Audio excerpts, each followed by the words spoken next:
Hello guys, welcome back to my channel. আজকের ভিডিওতে যে টপিকটা নিয়ে ডিসকাস করব সেটা হচ্ছে ট্যারিফ ওয়ার সংক্রান্ত বিষয়ে ইন্ডিয়ার ওপর কী কী এফেক্ট পড়তে চলেছে সেই বিষয়গুলো। বাট তার আগে সবার প্রথমে আজকের মার্কেটটা নিয়ে একটু কথা বলি। তো আজকের মার্কেটটা অ্যাজ এক্সপেক্টেড, আমি যেটা ফেসবুকে লিখেছিলাম যে 24,590 এর নিচে যদি ওপেন হয় বা কোনো গ্যাপ ডাউন ওপেন হয় তাহলে আমরা পুনরায় আবার শর্ট করতে পারবো মার্কেটকে, এবং সেই ক্ষেত্রে আমরা পুনরায় 24,400 লেভেলটা আমরা মোটামুটি আবার দেখতে পাবো। তো যথারীতি আজকের মার্কেটটা একদম ডাউন ট্রেন্ডে, এবং আমরা যে জিনিসটা দেখলাম সেটা হচ্ছে অ্যাজ এক্সপেক্টেড যেভাবে আমি ট্রেডটা ফেসবুকে লিখেছিলাম সেমভাবেই পুরো জিনিসটা অ্যাক্ট করলো। আপনি যদি এই লেখাগুলো না পড়ে থাকেন, আমি বারবার বলছি আপনি এগুলো পড়ে কাজ করার চেষ্টা করুন। ওখানে অনেক ডিটেলে আমি পুরো জিনিসটার অ্যানালিসিস করি।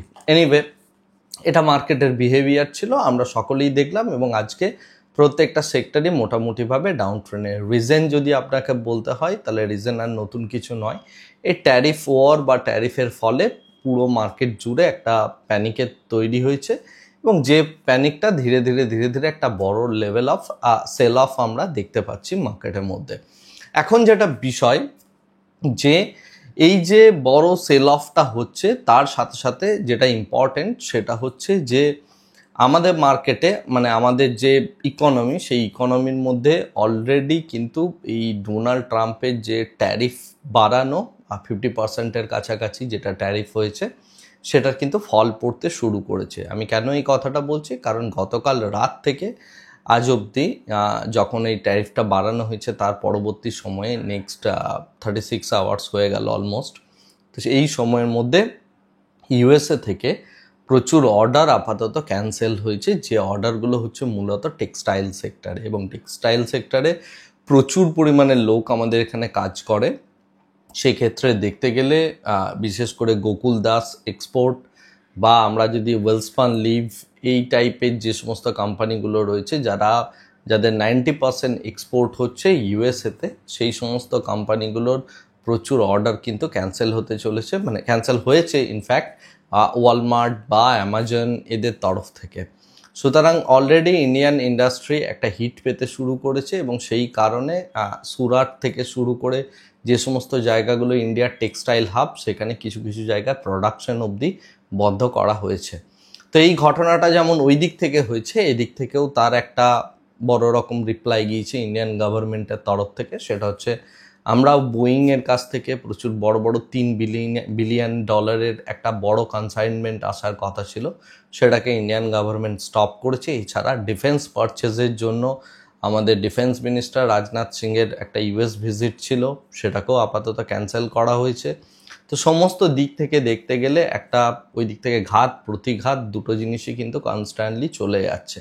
তো এর ফলে ওভারঅল একটা তো সাময়িকভাবে প্রেশার তৈরি হবেই মার্কেটের মধ্যে বলুন, ইকোনমির মধ্যে বলুন, বা ওভারঅল স্ট্রাকচারে বলুন, সেই জিনিসটাই দেখা যাচ্ছে। কিন্তু জিও পলিটিক্যাল পার্সপেক্টিভ থেকে এই মুহূর্তে চায়না ইন্ডিয়াকে খুব ভালো রকম সাপোর্ট করছে, যদিও ইন্ডিয়ান গভর্নমেন্ট থেকে শুরু করে প্রত্যেকেই এটা জানে যে চায়না এখন যেটা করছে সেটা হচ্ছে তাদের নিজেদের দরকারে পুরো বিষয়টা করছে। বাট চায়নাকেও আমরা ভরসা করতে পারি না। বাট যেটা সিনারিও সেটা হচ্ছে আপাতত চায়না ইন্ডিয়াকে প্রচুর পরিমাণে ফেভার করছে এবং ভরসা করছে, এবং বলছে এতে ভয় পাওয়ার কিছু নেই, ওরা যত খুশি ট্যারিফ বাড়াক কিছু এসে যায় না। তো আলটিমেটলি এই সমস্ত কিছু দেখে ডোনাল্ড ট্রাম্প আরও যে কয়েকটা জিনিস করেছেন সেটা হচ্ছে কিছু কিছু ইলেকট্রনিক্স গুড যেগুলো ইন্ডিয়া থেকে যাবে তার উপর 100%-এর কাছাকাছি ট্যারিফ বসিয়েছেন। এটা গতকাল রাত্রের আমি ইভেন্ট বলছি। এছাড়া ফার্মার উপর তিনি ইন্ডিয়ান ফার্মার উপর তিনি 250%-এর কাছাকাছি ট্যারিফ বসাতে চলেছেন। সুতরাং এগুলো অনেক বড় ইভেন্ট, এবং এর সব থেকে বড় যে ক্ষতিগ্রস্ততার জায়গাটা আসবে সেটা হচ্ছে আমেরিকার উপরেই আসবে। সেটা তিনি জানেনও, তা সত্ত্বেও এই পুরো বিষয়টা তিনি করছেন। বাট এক্ষেত্রে ইন্ডিয়ান গভর্নমেন্ট পুরোপুরিভাবে যে এরিয়াটাকে ইন্ডিয়ান গভর্নমেন্ট দেখতে চাইছে বা যেভাবে দেখতে চাইছে এই বিষয়গুলোর ওপর কোনোভাবেই রিপ্লাই দিচ্ছে না, এবং আমরা পুরোপুরিভাবে একটা ডিফারেন্ট ফ্রন্ট অর্থাৎ ব্রিক্স সেই ব্রিক্সের দিকেই আপাতত ইন্ডিয়ান গভর্নমেন্ট ঝুঁকছে। তার সাথে সাথে প্রত্যেকটা কোম্পানিকে এটাই বলা হচ্ছে যে তোমরা তোমাদের এক্সপোর্টকে ডাইভার্সিফিকেশন করো।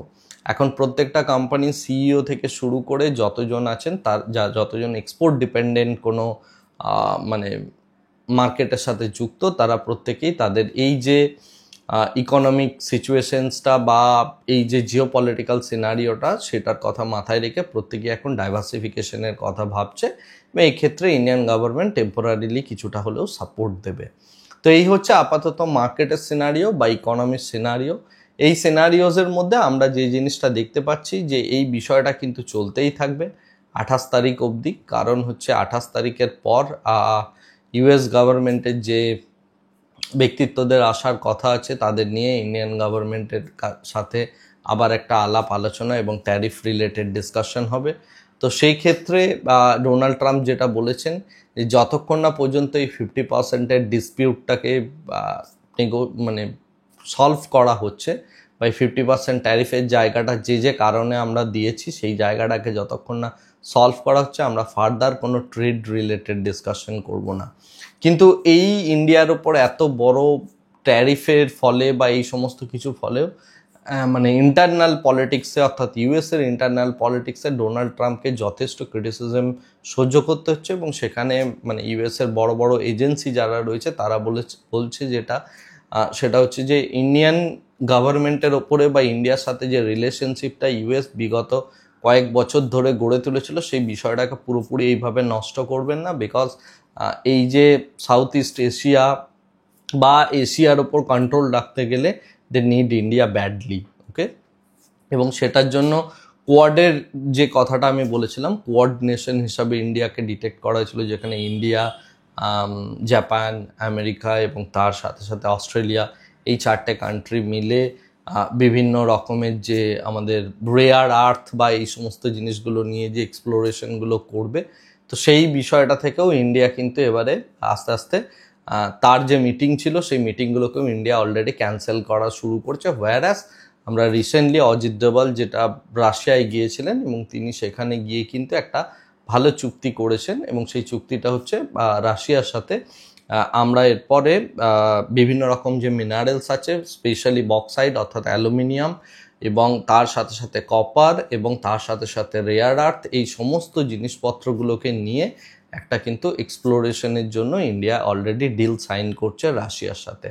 তো যেটা দেখা যাচ্ছে আপাত দৃষ্টিতে সেটা হচ্ছে একটা ব্রিক্স নেশনগুলো এক কাছে হচ্ছে, হোয়ারাস ব্রাজিলের যিনি মানে প্রেসিডেন্ট রয়েছেন তিনিও এই দিকটাতেই ইঙ্গিত করছেন। তো এই সমস্ত কিছু মিলেই আপাতত ব্রিক্স নেশনগুলো একটা আমেরিকার ওপর চাপ সৃষ্টি করার চেষ্টা করছে। কিন্তু টেম্পোরারিলি দেখতে গেলে আমাদের ইকোনমির জন্য এটা যেহেতু কিছুটা পরিমাণ ইউএস ডিপেন্ডেন্ট ইকোনমি আমাদের আছে, তো সেহেতু কিন্তু আমরা যথেষ্ট মানে তাৎক্ষণিক কিছু সময়ের জন্য হয়তো আমরা একটু ভুক্তভোগী হব। এটা হচ্ছে পয়েন্ট নাম্বার 1। সেকেন্ড যে বিষয়টা ইম্পর্টেন্ট সেটা হচ্ছে যে আমার যেটা মনে হয়, এটা সম্পূর্ণভাবে আমার নিজস্ব ব্যক্তিগত analysis, I might be wrong. তো সেই বিষয়টা হচ্ছে যে এই যে 50% ট্যারিফ, 100% ট্যারিফ, 250% ট্যারিফ ইত্যাদি বলা হচ্ছে, এই বিষয়টা কিন্তু এতটা থাকবে বলে মনে হয় না। আমার ধারণা এটা ধীরে ধীরে এরপরে হয়তো কম হবে। তো যাই হোক, এই যেমন যেমন কম হবে বা সেরকম যদি কিছু হয় ডেফিনেটলি আমরা সেই বিষয়গুলো জানতে পারবো বা সেই আপডেটসগুলো আমি তো দেবই আপনাদের। বাট এখন যেটা সিনারিও, দেখা যাক উইকেন্ড জুড়ে কি ঘটনাগুলো হয়।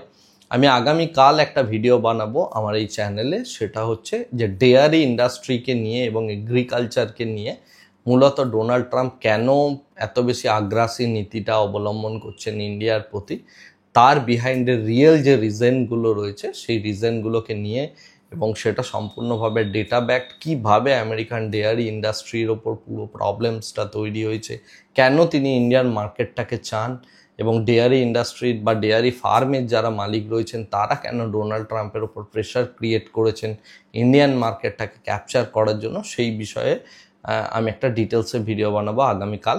তো যাই হোক, আজকের ভিডিওটাকে আর এর থেকে বেশি দীর্ঘায়িত করছি না, ভিডিওটাকে এখানেই শেষ করছি। Thank you very much, bye bye, tata.